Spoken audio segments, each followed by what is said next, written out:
அஸ்ஸலாமு அலைக்கும் வரஹ்மத்துல்லாஹ்.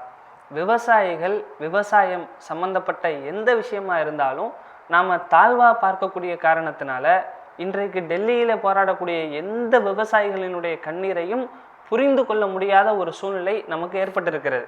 இதன் காரணத்தினால் இடையில சங்க பரிவார சக்திகள் எல்லாம் புகுந்து அதில் ஏராளமான போலி வாதங்களையும் வைத்து அவர்களுடைய உணர்வுகளை மடக்குகிறார்கள். அதனால இன்றைக்கு நம்ம என்ன பார்க்க போகிறோம் என்றால், விவசாயிகள் இதுக்கு முன்னாடி ஒரு போராட்டம் பண்ணாங்க, இப்பையும் போராட்டம் பண்ணுறாங்க. இந்த ரெண்டு போராட்டத்துக்கும் வித்தியாசம் இருக்கிறது.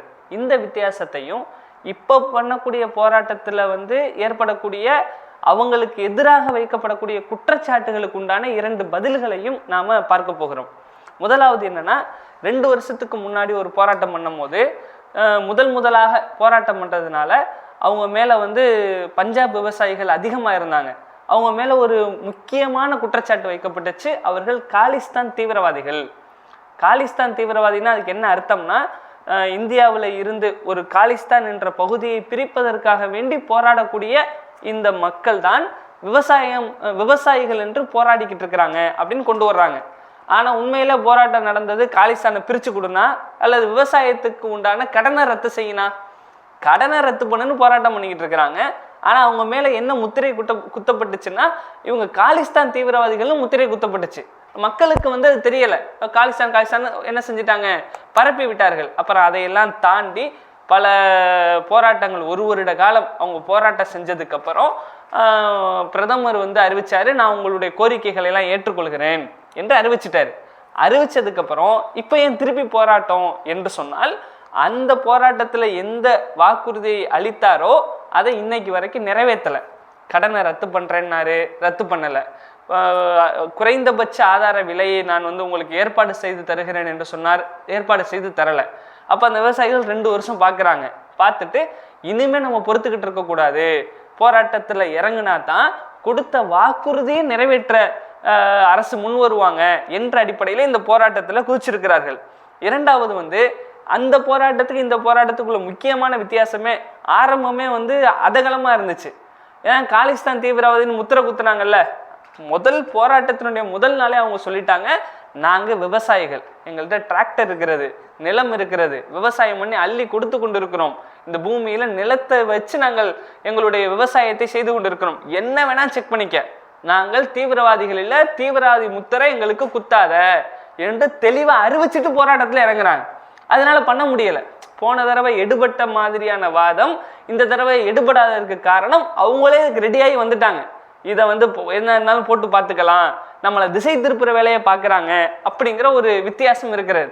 இன்னொரு மேட்ரு என்னன்னா, போன தடவை வாக்குறுதி கொடுத்துட்டு ஏமாத்திட்டார்ல ஜி, அதனால இந்த தடவை முடிவெடுத்திருக்கிறாங்க, இன்னொரு தடவை வாக்குறுதி கொடுத்து ஏமாத்துவாங்க. ஏற்கனவே வாக்குறுதி கொடுத்து ஏமாத்தின வாய் தானே, திருப்பியும் அந்த வாய் ஏமாத்தும் என்பதனால் இந்த தடவை என்ன தெளிவாக முடிவெடுத்திருக்காங்கன்னா, சட்டத்தை நிறைவேற்றுற வரைக்கும் போக மாட்டோம், சட்டத்தை நிறைவேற்ற நாங்கள் கிளம்பி போகிறோம், அது வரைக்கும் நாங்கள் இந்த போராட்ட களத்தில் இருப்போம் என்று இன்னொரு தெளிவான முடிவை எடுத்திருக்கிறார்கள். இப்போ இந்த 2 தான் இங்கு ஆளக்கூடிய இந்த ஆளுங்கட்சி அரசாங்கத்துக்கு பெரிய தலைவலியாக வந்திருக்கிறது என்பதை நாம் புரிந்து கொள்ளணும். அந்த ஏன்னா 2ஐயும் போராட்டம்னு பார்க்குறாங்க. அந்த போராட்டத்திற்கும் இந்த போராட்டத்திற்கும் 100 மடங்கு வலிமையில் வித்தியாசம் இருக்கிறது. அழகான ஏற்பாடுனா உணவு, அந்த மாதிரி ஏற்பாடு மட்டும் இல்லை, மனதளவுலையும் அவங்க தயாராகி வந்திருக்கிறாங்க. அது ஒரு அம்சமாக புரிந்து கொள்ள வேண்டும். அடுத்து பிப்ரவரி 13ஆம் தேதி இந்த போராட்டம் ஆரம்பிச்சிச்சு. எந்த விவசாயிகள் அதிகமாக இதில் இருக்கிறாங்கன்னா, ஹரியானா மற்றும் பஞ்சாப். அதுக்கப்புறம் எந்த உத்தரப்பிரதேசம் உயர்ந்து உலகமே திரும்பி பார்க்குதுன்னு சொல்கிறாங்களோ அந்த உத்தரப்பிரதேச விவசாயிகள் அதிகமாக இருக்கிறாங்க. இதையும் நம்ம ஞாபகத்தில் வச்சுக்கணும். ஏனென்றால் ஃபோக்கஸ் பண்ணும்போது பஞ்சாப் விவசாயிகளை மட்டும்தான் ஃபோக்கஸ் பண்ணுவாங்க. தலப்பா கட்டிட்டு சிங்கா இருப்பாங்கல்ல, அவங்க தான் பஞ்சாப் விவசாயிகள், அவங்கள மட்டுமே ஃபோக்கஸ் பண்ணுவாங்க. உத்தரப்பிரதேச விவசாயிகளும் வந்திருக்கிறாங்க, ஹரியானா விவசாயிகளும் வந்திருக்கிறாங்க, இன்னும் பக்கத்தில் இருக்கக்கூடிய விவசாய பகுதிகளில் தமிழ்நாட்டிலேருந்தெல்லாம் போயிருக்கிறாங்க. தமிழ்நாட்டில் திருச்சியில் இருந்து கூட ஏராளமான விவசாயிகள் போய் இருக்கிறார்கள் என்பதையும் நாம் புரிந்து கொள்ளணும். அடுத்து என்னண்டா, இந்த விவசாயிகள் பஞ்சாப் மற்றும் ஹரியானா, உத்தரப்பிரதேச ஏனைய இடங்களில் இருந்து டெல்லிக்கு போகணும் அப்படின்னு முடிவெடுத்து டெல்லிக்குள்ளே வர்றாங்க. வந்தா இந்த அரசாங்கம் போராட்டத்துக்கு என்ன செஞ்சிருக்கு, பல தடுப்புகளை உருவாக்குகிறது. முதல்ல முள்வேலி போடுறாங்க, முள்வேலியை தாண்டி வர்றாங்க.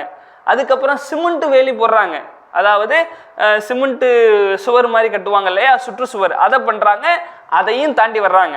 அதுக்கடுத்து என்ன பண்ணுறாங்கன்னா ட்ரோனில் வந்து டியர் கேஸ்ன்னு சொல்லுவாங்க, கண்ணீர் புகை குண்டு, ஒரு குண்டு மாதிரி இருக்கும், ட்ரோனை வச்சு ரிமோட் கண்ட்ரோலை வச்சு அனுப்பிச்சி விட்ருவாங்க. கூட்டமாக இருக்கக்கூடிய விவசாயிகள் மேலே கூட்டத்தில் அது விழுந்துடும். விழுந்தா என்ன ஆகும்னா அது வந்து புகை பயங்கரமாக வெளியே வரும். அது கண்ணில் பட்டுச்சுன்னா கண்ணீர் தண்ணியாக கொட்டும், கண் எரிச்சல் ஏற்படும், அந்த இடத்துல நிற்க முடியாது, கலைஞ்சு ஓடுவாங்க. இதுக்கு பேர் டியர் கேஸ்ன்னு சொல்லுவோம். இந்த டியர் கேஸை ஏதோ ஒரு கஞ்சா விவசாயம் பண்ணா நினச்சிக்கிட்டாங்க. அவங்க நெல் அறுவடை பண்ற விவசாயிகள், கஞ்சாவை அறுவடை பண்ற விவசாயிகள் கிடையாது. இதை விட பல கஷ்டத்தை தாங்கி அவங்க காலையிலேருந்து இரவு வரைக்கும் வெயிலில் நின்று விவசாயம் பார்க்கக்கூடியவங்க. இதெல்லாம் ஒரு கஷ்டமே கிடையாது, அதெல்லாம் அசரவே இல்லை. அதே மாதிரி லத்தி சார்ஜ், அடுத்து என்னது, அடின்னு போட்டு அடிக்கிறாங்க, அதுக்கும் அசரலை. அதே மாதிரி தண்ணியை பீச்சி அடிச்சு விரட்டுறாங்க, அதுக்கும் அசரலை. அதே மாதிரி வந்து பல பேரை கைது பண்ணி பயமுறுத்துறாங்க, அதுக்கும் அசரலை. அதே மாதிரி வந்து ஆயுதம் ஏந்திய காவல்துறையினரை வரிசையா நிப்பாட்டி மிரட்டுறாங்க, அதுக்கும் அசரலை. சும்மா விவசாயிகள் போராட்டம் பண்ணல டெல்லியில, இவ்வளவு தடைகளையும் தாண்டி இவ்வளவு அடிகளை வாங்கி உயிரை பணயம் வைத்து போராடி கொண்டிருக்கிறார்கள். இது அடுத்த விஷயமாக தெரிஞ்சுக்கொள்ளணும். அடுத்து என்னண்டா, அதாவது இந்த அரசாங்கம் என்ன செய்யறாங்கன்னா, இந்த தேர்தல் நேரத்துல விவசாயிகள் போராட்டம் பண்ணும்போது நம்ம அரசாங்கத்துக்கு அசிங்கம், நம்ம ஒரு கோயிலை திறந்துட்டோம், அது மூலமா ஓட்ட அறுவடை பண்ணலாம் நினைச்சுக்கிட்டு இருக்கிறப்ப அதையெல்லாம் மறக்கடிக்கிற மாதிரி இது இருக்குல்ல, அதனால என்ன பண்றாங்கன்னா ஒரு கிரிமினலை ட்ரீட் பண்ற மாதிரி ட்ரீட் பண்றாங்க. ஒரு கிரிமினலை வந்து எப்படி அடிப்போமோ, டியர் கேஸை விடுவோமோ, லத்தி சார்ஜ் பண்ணுவோமோ, வர விடாம தடுப்போமோ, இந்த வேலை எல்லாத்தையும் கிரிமினலுக்கு பண்ணணும். ஆனால் அப்பாவி விவசாயிகளுக்கு செய்யக்கூடிய ஒரு நிலைமையை இந்த சம்பவத்துல பார்க்கலாம். இதுல அடுத்து என்ன என்று சொன்னால், முதல் குற்றச்சாட்டு இவங்க மேல, இவங்க யாருமே உண்மையான விவசாயி கிடையாது, அம்புட்டு வேணும் டூப்ளிகேட் விவசாயி. எப்படா சொல்றீங்க, எல்லாரும் டிராக்ட் வச்சிருக்கிறாங்க, விவசாயி டிராக்ட் தான் வச்சிருப்பான், BMW காரா வச்சிருப்பான் அப்படின்னு சொல்லி கேட்டா அதெல்லாம் இல்லை, அவங்க வந்து பணக்காரங்க விவசாயி, காங்கிரஸினுடைய தூண்டுதல், இப்படியெல்லாம் என்ன செய்யறாங்க, சில்லறத்தனமாக சிதற விடுறாங்க சில்லறைகளை. ஆனா ஒரு விஷயத்த நல்லா தெரிஞ்சுக்கணும், விவசாயிகளுக்குன்னு ஒரு ஃப்ரேமை இவங்க மனசுல வச்சுக்கிறாங்க. விவசாயினா கோவணத்தை தான் கட்டிக்கணும், இப்படித்தான் இருக்கணும், இது இல்லாம தலப்பா கட்டிக்கிட்டு ஒரு நாகரிகமான உடையில இருந்தா விவசாயியே இல்லைன்னு நினைச்சுக்கிறாங்க. விவசாயில பணக்காரனும் இருப்பான், ஏழையும் இருப்பான், மிடில் கிளாஸும் இருப்பான். ஒரு போராட்டம்னா எல்லாரும் வந்து கலந்துக்குவான். அதுல வந்து பணக்காரன் மட்டும் ஃபோக்கஸ் பண்ணிட்டு இந்த பாரு இருக்குன்னு ஒரு 4 போட்டோ வச்சுக்கிறது. அதுல கொஞ்சம் வசதி படைத்தவர்கள் வந்து சில வசதியாக இருக்க தான் செய்வாங்க. போராட்டத்துல மசாஜ் மிஷின்லாம் கொண்டு வந்து வச்சிருக்கிறாங்க. அது வசதி படைத்தவர்கள் அவங்களோட வசதிக்காக ஒரு 10 பேர் பண்ணுவாங்க. இருக்கிற 2 லட்சம் பேர் 3 லட்சம் பேர் போராட்டத்துல ஒரு 5 மிஷினை வச்சுக்கிட்டு இப்படிதான் எத்தனை பேர் இருக்கிறாங்கன்னா இது கேவலமா இல்லையா, இது திசை திருப்புற வேலையா இல்லையா? இதையும் நாம புரிந்து கொள்ள வேண்டும். இதையெல்லாம் வச்சு முடிவெடுக்க கூடாது. அதே மாதிரி இன்னொரு, அதை கொடுத்த வாக்குறுதியை நிறைவேற்றுறதுக்கு வக்கு இருக்கா கேள்விதான். இதுக்கு பதிலைக்கான திசை திருப்பக்கூடிய நிலைமை பார்க்கிறோம். இது இப்படிதான் எல்லாம் பண்ணுவாங்க, காலிஸ்தான திசை திருப்புறதுதான், இதுவும் அப்படிதான். அதே மாதிரி இன்னொரு முக்கியமான பிரதானமான கேள்வி என்னன்னா, தேர்தல் வர்ற நேரத்துல இவங்க ஏன் இப்படி பண்றாங்க? அப்படியே கமெண்ட்டை பார்த்தீங்கன்னா அடிச்சு அப்படியே திருக்கி விட்டுருப்பாங்க. தேர்தல் வரும்போது தான்ப்பா இவங்க பண்றாங்க.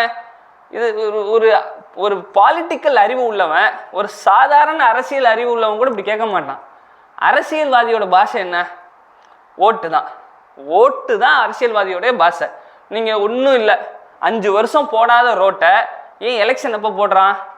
ரோடே போட மாட்டாங்க, 5 வருஷமா குண்டு குழியுமா செத்து கிடப்பாங்க. கரெக்டாக எலெக்ஷன் வர்றதுக்கு 6 மாசத்துக்கு முன்னாடி எல்லா அரசியல் கட்சியும் ஆளுங்கட்சியும் ரோடு போடுவார்கள். பார்த்துருக்கிறோமா? போட்ட ரோடே தோண்டிட்டு திருப்பியும் போடுவான். ஏனென்றால் ஓட்டு போய்விடக்கூடாது. இதுதான் அரசியல் கட்சியினுடைய பாஷை. அரசியல்வாதிகளுக்கு இப்படித்தான் புரியும். அப்ப அந்த பாஷையில் அடிக்கணும்னா தேர்தல் வரும்போது அடிக்கணும். அது சரியான ஒரு தொலைநோக்கு பார்வையோட கூர்மையான புத்தியோட அவங்க இறங்கி இருக்கிறாங்க. இதை எப்படி கொச்சப்படுத்துறாங்க? இவங்க வந்து தேர்தல் வரும்போது மட்டும் போராட்டம் பண்ண, தேர்தல் வரும்போது போராட்டமா உனக்கு புரியும், அப்பதானே புரியும். ஓட்டு போட மாட்டாங்களோ, என்ன பண்றது ஏது பண்றது? அப்ப அரசியல்வாதிகளுக்கு என்ன பாஷையில் சொன்னால் புரியுமோ அந்த பாஷையில் விவசாயிகள் சொல்லி இருக்கிறார்கள் என்பதுதான் இங்க கருத்து என்பதை நாம புரிந்து கொள்ள வேண்டும்.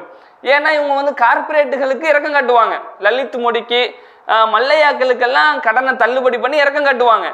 ஆனால் விவசாயிகளுக்கு மட்டும் ஓரவஞ்சனை பண்ணுவாங்க.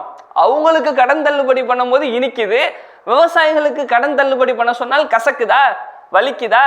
அப்ப இந்த ஒரு அம்சத்தையும் புரிந்து கொள்ளணும். இதுல இறுதியாக என்னவென்றால், இதுக்கும் உனக்கு என்னப்பா சம்பந்தம்னு கேட்டாலும் கேட்பாங்க. இதெல்லாம் பேசும்போது விவசாயத்துக்கும் குரானுக்கு ஏதாவது சம்மந்தம் இருக்கா, விவசாயத்துக்கு இஸ்லாத்துக்கு ஏதாவது சம்மந்தம் இருக்கா, முஸ்லிம்கள் விவசாயியான சில்லறத்தனமா கொஞ்சம் கூட படிப்பறிவு இல்லாம கேட்பாங்க. அதாவது அல்லாஹு ரப்புல் ஆலமீன் அல் குரானிலே குறிப்பிடும் பொழுது விவசாயம் சம்பந்தமா உனக்கு என்னப்பா சம்பந்தம்னு கேட்பாங்க. ஃபல் யன்துருல் இன்சான் இலா துஆமிஹி, அல்லாஹ் குறிப்பிடுகிறான், தன்னுடைய உணவை மனிதன் சிந்தித்து பார்க்க வேண்டாமா? அண்ணா சபபுனல் மா சப்பா, அதனுடைய தண்ணீரை நாம் தான் இறக்கினோம், பூமியை பிளந்தோம், அதற்கு உண்டான திராட்சை வர்க்கத்தையும் ஏனைய பல வர்க்கங்களையும் உருவாக்கினோம், தானியத்தை உருவாக்கினோம் என்று அல் குரானிலே அல்லாஹு ரப்புல் ஆலமீன் சொல்லி காட்டுவதை பார்க்கிறோம். அப்ப இறைவனால் தான் இந்த விவசாயம் என்பது உயிர் பெறுகிறது, வருகிறது என்று திருமறை குரான் புகழ்ந்து பாராட்டி இருப்பது விவசாயத்தை மட்டுமல்ல, விவசாயிகளையும் சேர்த்துதான்.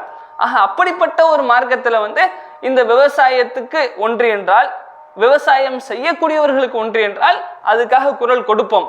அப்படித்தான் இந்த மார்க்கம் அநீதி இழைக்கப்பட்டவர்களுக்காக குரல் கொடுக்க சொல்லி இருக்கிறது. இதையும் நாம் புரிந்து கொள்ள வேண்டும்.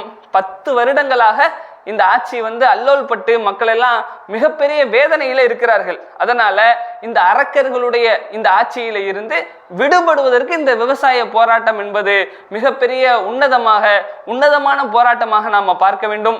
அதற்காக வேண்டி நம்முடைய குரல்களை தொடுக்க வேண்டும். அஸ்ஸலாமு அலைக்கும் வரஹ்மத்துல்லாஹி வபரகாத்துஹு.